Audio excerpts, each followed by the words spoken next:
दूसरी बात, जो कॉन्स्टिट्यूशन का फ्रेमवर्क है जिसने हमें एज ए नेशन पहचान दी है, ये देश की आज़ादी के बाद देश का एक नया स्वरूप, नई उमंगें और नया भविष्य तय करने का दस्तावेज है।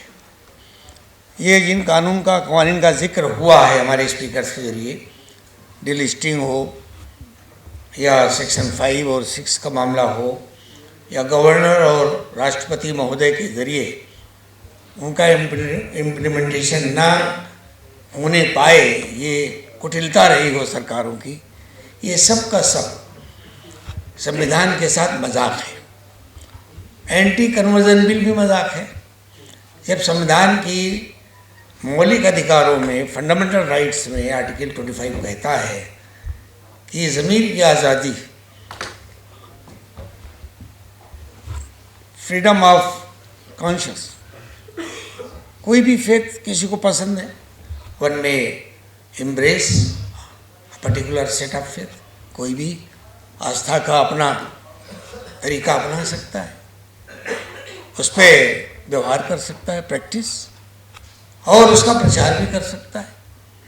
लेकिन एंटी कन्वर्जन बिल तो कॉन्स्टिट्यूशन की रूह के खिलाफ है और ये सरकार ही कर रही है, और इससे पहले की सरकारों ने भी किया है। इससे पहले सरकारों ने किया है, जो सन 56 में अमेंडमेंट हुआ, फिर 90s में अमेंडमेंट हुआ कि ये फेथ अपनाएंगे तो आप आदिवासी और दलित रहेंगे, ये फेथ अपनाएंगे तो नहीं रहेंगे। ये विरोधाभास क्यों हो रहा है? क्योंकि हम भारत के आदिवासी या इंडिजिनस सो रहे हैं। इससे पहले मैंने मेरे अपने जातीय तजुर्बे में भी रहा है, 57-58 साल का मेरा जो जातीय तजुर्बा रहा है, पॉलिटिकल एलाइंसेस का रहा है। देश में पॉलिटिकल एलाइंसेस हुए हैं, अलग अलग खित्तों में हुए हैं, आज भी हो रहे हैं। लोग कहते हैं it's the era of the political alliances. कोई भी पार्टी सिंगल पार्टी सरकार नहीं बनाती, राजनीतिक गठबंधन का युग है। आज की जो कोशिश, हमारी पहली कोशिश नज़र आ रही है, ये सामाजिक गठबंधन की ओर एक पहला माइलस्टोन है। और जब तक हमारे इस बड़े देश में, जो हेट्रोजेनिक देश है, जो डाइवर्सिटीज़ का देश है, जो विविधताओं का देश है, जब तक सामाजिक इसमें गठबंधन नहीं हम खड़ा करेंगे, कोई भी राजनीतिक गठबंधन मैं नहीं समझता हूँ कि वो प्रभावी हो सकता है, इफेक्टिव हो सकता है। ये कोशिश हालांकि अलग अलग पार्टियों ने तौर पे किया है। कुछ दिनों तक उत्तर प्रदेश की पार्टी थी जिसने जातीय समीकरण के नाम से सम्मेलन किए।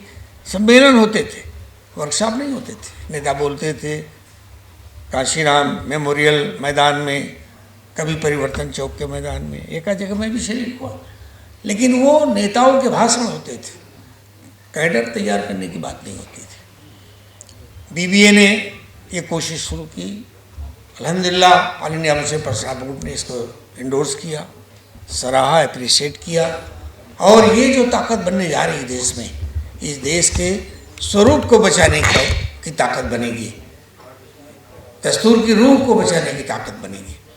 और अगर ऐसा नहीं होता है तो एक शब्द शायद की ज़बान में कहा जाए तो गलत ना होगा कि न समझोगे तो मिट जाओगे हिंदुस्तान वालों, तुम्हारी दास्तान भी न होगी दास्तान। बहुत संजीद, बहुत गंभीर खतरे हैं। बार बार जिक्र आया स्पीकर की तरफ से कि मुसलमानों पर मॉब लिंचिंग का मामला है, बुलडोज़र का मामला है। अब तो यहाँ तक हो गया है कि आपको कोई काम नहीं करने देंगे। कल कुछ कारोबारी लोग मेरे साथ बैठे थे, मेरे पास आए थे, बात कर रहे थे कि अगर हमारी ब्रांड खाने की दुकान की अच्छी चल जाती है, बाबा बिरयानी, तो कहा जाता अच्छा कमाने लगे हो। तो अगर हम डेवलपर होकर 2-4 साइट बना देते हैं, फ्लैट बेच देते हैं, कुछ कमा लेते हैं, तो कहते हैं अच्छा तुमने दिया नहीं चीफ मिनिस्टर को 10 करोड़, दो वरना तुम पर एनएसए। उत्तर प्रदेश के 3-4 शहरों में ऐसे लोगों पर एनएसए लगाए गए, नेशनल सिक्योरिटी एक्ट में जेल गए लोग, और बाकायदा सुलझावी कर रहे हैं वहाँ के कमिश्नर्स पुलिस। तो ये क्या है? ये मौलिक अधिकारों का हनन है, और इससे लड़ाई लड़ने का तरीका एक ही है, सिर्फ हमारे बीच में राजनीतिक गठबंधन ना हो, सामाजिक गठबंधन किया जाए। हम एक दूसरे के साथ सामाजिक रिश्ते बनाएं, ये जो मुलाकातें हैं ये हमारे रूटीन बन जाए। और ये सिलसिला सिर्फ 4 वर्कशॉप तक नहीं रहे। हमारे जो साथी, हमारे सब लोगों ने तय किया है कि 4 वर्कशॉप तो इनिशियल स्टेज है, उसके बाद इंशाल्लाह इसी शहर दिल्ली में, इसी दारुल सल्तनत में उम्मीद ये है कि जैसा मशवरा हुआ है कि 14 अप्रैल को एक बड़े पैमाने पर हम सामाजिक गठबंधन का एक डिमॉन्स्ट्रेशन करेंगे, देश के सामने रखेंगे और देश को एक पैगाम देंगे कि अब देश में नए सिरे से नए संवाद की ज़रूरत है।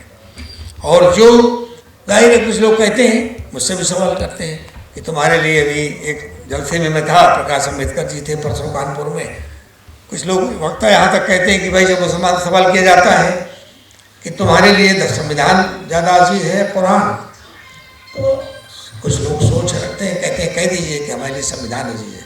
हमारे लिए दोनों अजीज है, संविधान भी और कुरान भी। जहाँ तक हमारे ईमान का तकाजा है, हमारी दुनिया व आखिरत के मामलात का तकाजा है, हमारे लिए कुरान सर्वोपरि है। लेकिन जहाँ तक देश की व्यवस्था को चलाने का सवाल है, उसमें हमारे लिए संविधान सबसे बड़ा है। और संविधान कुरान की इस चीज़ को तस्लीम करता है, बिब्लिकल फेथ के सेट्स को तस्लीम करता है, बुद्धिस्ट के उनके अपने रिचुअल सेट्स को तस्लीम करता है। तो इसका मामला टकराव का नहीं है, न क्लासिफिकेशन का है, बल्कि यही असल रूह है कॉन्स्टिट्यूशन की, जो तारीफ है, परिभाषा है कि we the people of India live and uphold unity in diversity. हम भारत के लोग अनेकता में एकता को पकड़ कर चलते हैं। और ये अनेकता क्या है? अनेकता क्या है? अनेकता कपड़े की, अनेकता खाने पीने की सिर्फ नहीं है, अनेकता मान्यताओं की भी होती है, अनेकता पारिवारिक कानूनों की भी होती है, अनेकता हमारे आदिवासी भाइयों के अपने सेट्स ऑफ कस्टमरीज लॉज के भी होते हैं। मैं आज से तकरीबन 20 साल पहले सफ़र कर रहा था, दक्षिण भारत से आ रहा था जीटी एक्सप्रेस से, तो एक महिला कुछ फल बेच रही थी, तो हम खरीदने की पोजीशन नहीं थे, ज़रूरत नहीं थी, तो उसने कहा भाई आप खरीद लें, हमें मदद हो जाएगी। मैं क्यों, क्या है? बोले हमारी बेटी की शादी है उसके मामा के साथ, विदर्भा का हिस्सा था वो, आमला या ऐसे ही कहीं से गुजर रही थी ट्रेन। हमने कहा क्या? बोले हमारे यहाँ भाई शादी तय हो गई, हमारा जो छोटा भाई है, हमारी बेटी है, उसकी शादी तय हो गई, पैसे नहीं है विदा करने के लिए, इस तरह हम बेच रहे हैं कि लोग खरीद लेंगे, पैसे हो जाएंगे। तो मैंने कहा सगा मामा है बेटी का? बोले हाँ। सगा भाई है आपका? मेरे दिल में बात नहीं थी, मेरे दिल में यही बात नहीं थी कि डिलिस्टिंग का 5 और 6 अनुच्छेद क्या है, नहीं मालूम था मुझे। जब हम बैठे वेलाराम जी के साथ, रूम शेयर किया, बैठे टहले, मॉर्निंग वॉक किया, तभी जाने कि ये चीज़ें मैं भी अनभिज्ञ था, बहुत से लोग अनभिज्ञ हैं। तो ये जो वर्कशॉप्स हमारे हो रहे हैं, ये कैडर तैयार करने के लिए हो रहे हैं। ये जो हमारा सम्मान है, ये जो हमारा ज्ञानवर्धन है, ये हमारा नीचे तक जाएगा। मैं समझता हूँ मैंने अपनी बातें हमारे अपने वक्ताओं की, और जो हमारी मंशा है बीबीए को बनाने की या पीएसएस को बनाने की, वो आपके सामने आ गई होगी।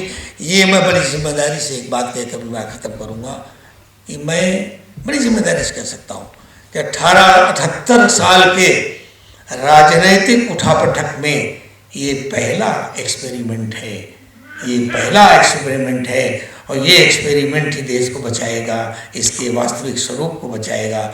जय हिंद, जय भारत।